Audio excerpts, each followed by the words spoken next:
Dan pemirsa, kita akan lihat beberapa agenda ekonomi dan juga agenda emiten sebagai berikut. Dari Amerika Serikat ada inventory minyak mentah, kemudian ada pidato Fed Waller, kemudian dari Uni Eropa jumlah uang beredar, dan dari Jerman ada informasi seputar konsumen, dan dari Prancis pemirsa kepercayaan konsumen serta penjualan industri dari Italia, dan beberapa kabar dari Jepang dan juga Filipina.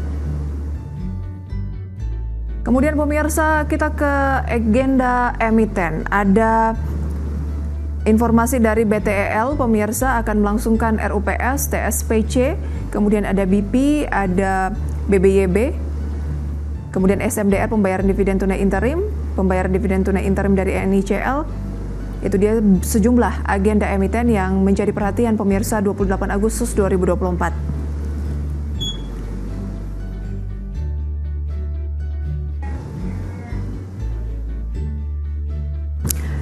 Dan pemirsa, kita akan berbincang pada pagi hari ini melalui video conference bersama dengan Mas Emil. Namun sebelumnya kita simak terlebih dahulu update dari Bursa Asia, di mana indeks Nikkei Jepang terpantau pada pagi hari ini pemirsa seperti yang ada di layar melemah 0,06%. Hanya Straits Times Singapura yang naik 0,07%, sementara Kospi dan Hang Seng juga berada di teritori negatif.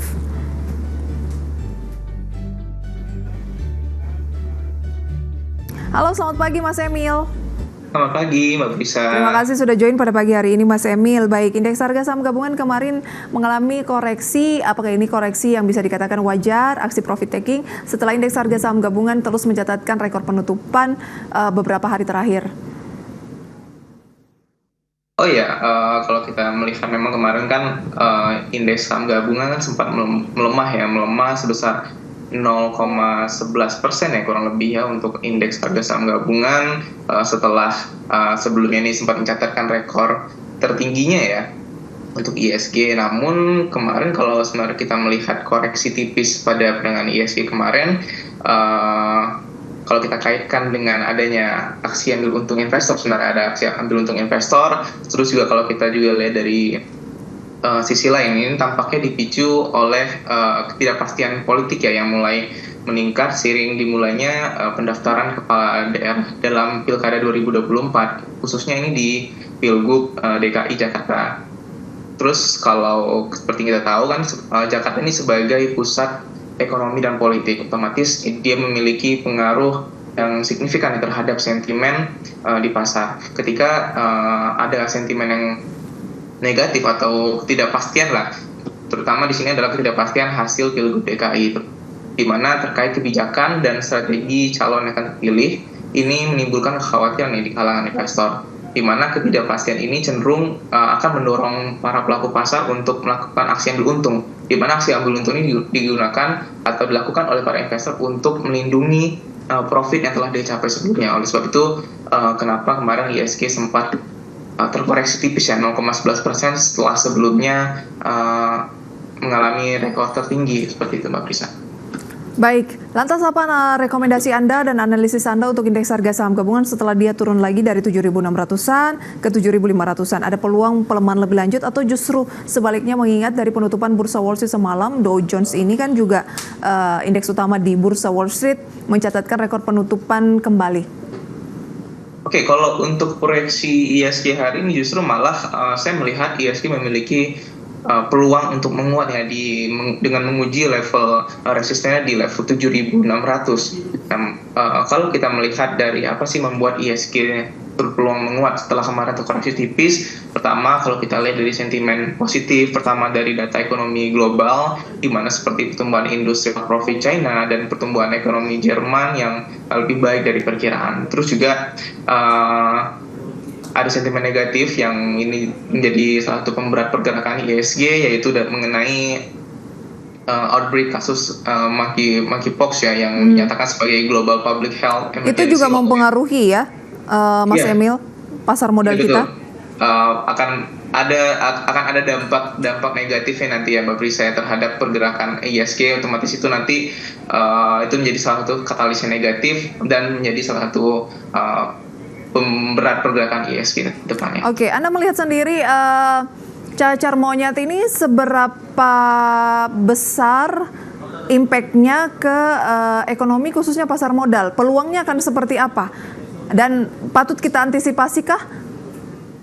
Oke, kalau saya melihat impact-nya seberapa besar di pasar modal, nampaknya untuk kalau kita presentasikan dibandingkan dengan sentimen-sentimen yang sedang meramai, yaitu mengenai The Fed memangkas suku bunga, mungkin memang untuk kasus monkeypox ini persentasenya hanya kecil, tidak dibandingkan dengan sentimen yang sekarang sedang hype, itu seperti The Fed, mengenai The Fed yang akan menurunkan memangkas suku bunganya. Jadi memang mungkin akan ada sedikit fluktuatif di pergerakan ISG ya untuk jangka pendek saja. Namun untuk jangka panjang sebenarnya tidak begitu terlalu signifikan. Baik. Mas Emil, korelasinya sebenarnya seperti apa? Apakah ini hanya dijadikan momen untuk aksi ambil untung, korelasi dari cacar monyet ini dengan pasar modal Indonesia akan bagaimana? Kalau COVID kan dulu jelas karena ini kan memang dunia begitu ya, dan cukup banyak. Nah, sementara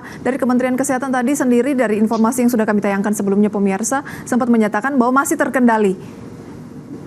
Oke, untuk korelasinya sebenarnya gini Mbak, kalau untuk kita melihat korelasi antara monkeypox dengan pasar modal, kalau kemarin COVID kan jelas ya sebagai penyakit yang menyeluruh di seluruh dunia ya. Kalau kita melihat monkeypox sekarang, korelasinya mungkin tidak begitu ini ya, kalau ini dari pandangan saya tidak terlalu begitu ada pengaruh yang signifikan. Tadi sudah saya sebutkan mungkin akan ada sedikit panik selling atau ambil aksi taking profit dari berbagai investor karena melihat sentimen yang negatif, ini terutama untuk dari segi pergerakan ISG. Namun ini hanya sekedar fluktuatif untuk jangka pendek saja. Untuk jangka panjang nampaknya untuk monkeypox ini masih belum ada urgent yang lebih lanjut seperti itu, Pak. Oke, kita akan mulai waspada kalau ternyata penyebarannya lebih luas atau bagaimana? Nah, iya betul Pak. Kalau kita melihat sekarang, ketika nanti penyebaran akan lebih luas, mungkin kita harus lebih waspada lagi, dan mungkin bisa jadi sama seperti nantinya seperti COVID-19 seperti itu, Mbak. Oke, ini menjadi peluang untuk dilakukannya aksi ambil untung seiring dengan lagi hangatnya perbincangan terkait dengan cacar monyet begitu ya. Oke, lantas bagaimana dengan hiruk pikuk pilkada khususnya di DKI Jakarta? Nanti akan kita ulas lebih jauh ya Mas Emil, tapi kita harus jeda terlebih dahulu. Rekomendasi saham pilihan juga kami hadirkan usai jeda. Tetaplah di segmen Market Buzz.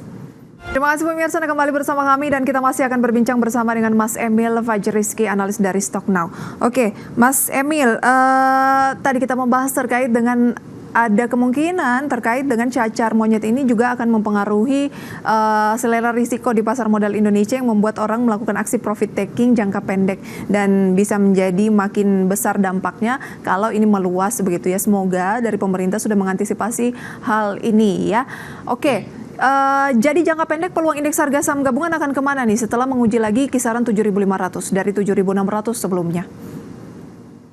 Oke, untuk potensi ISG memang ya, kalau yang tadi sudah saya sampaikan, untuk hari ini ada potensi menguat, untuk mengalami penguatan dengan resistennya di 7.600. Namun nampaknya dengan adanya dari sentimen-sentimen yang sudah saya sampaikan tadi, ada sentimen positif dan sentimen negatif, nampaknya 7.600 menjadi salah satu level yang cukup berat ya untuk ISG, dan potensi untuk ISG ini terkoreksi di pekan depan itu sangat tinggi, dengan supportnya ISG ini sekarang berada di level 7.515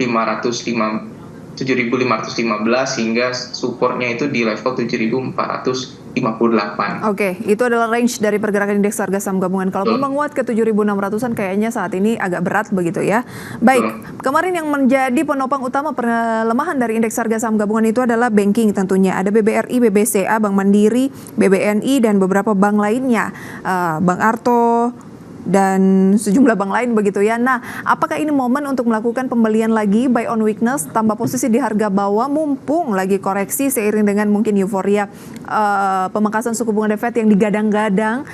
Kemungkinan di September akan ada 25-50 basis poin, ataukah tunggu dulu? Karena tadi Anda bilang IHSG untuk ke 76 ini sudah mulai berat, jadi kemungkinan bisa koreksi lebih jauh lagi, misalnya untuk BBRI yang sudah di 5175 kemarin turun 2,3%, mungkin akan lebih murah lagi. Ya, kalau kita berbicara masalah banking ya, apakah bisa beli di harga murah atau di harga bawah? Kalau kita lihat lebih seperti saham-saham big caps kemarin ya, seperti BCA, BRI, BNI juga penurunan ini otomatis penurunan dari saham-saham perbankan atau di sektor finance ini sangat berpengaruh terhadap ISG ya. Tapi kalau kita lihat dari perspektif pasar modal di sini saya lihat ya koreksi pada saham-saham sektor finance terutama ini dari segi perbankan sebenarnya menjadi salah satu momentum kita untuk buy on weakness atau beli di harga bawah seperti yang sudah Mbak Prisa sampaikan. Karena kalau kita melihat dari segi saham-saham perbankan seperti BCA, BBNI, BRI juga yang notabene yang memiliki fundamental yang kuat, walaupun dia terkoreksi akan ada potensi rebound yang cukup besar ya, seperti itu untuk saham perbankan big caps apabila dia terjadi koreksi. Jadi pada poinnya adalah apakah kita bisa beli di harga bawah? Bisa, untuk ini sangat potensial apalagi untuk investor yang jangka panjang seperti itu Mbak Prisa. Oke, dapat Anda saksikan juga di layar pemirsa ya beberapa emiten yang menjadi sasaran penjualan dan mengalami pelemahan khususnya dari perbankan di hari kemarin. Baik.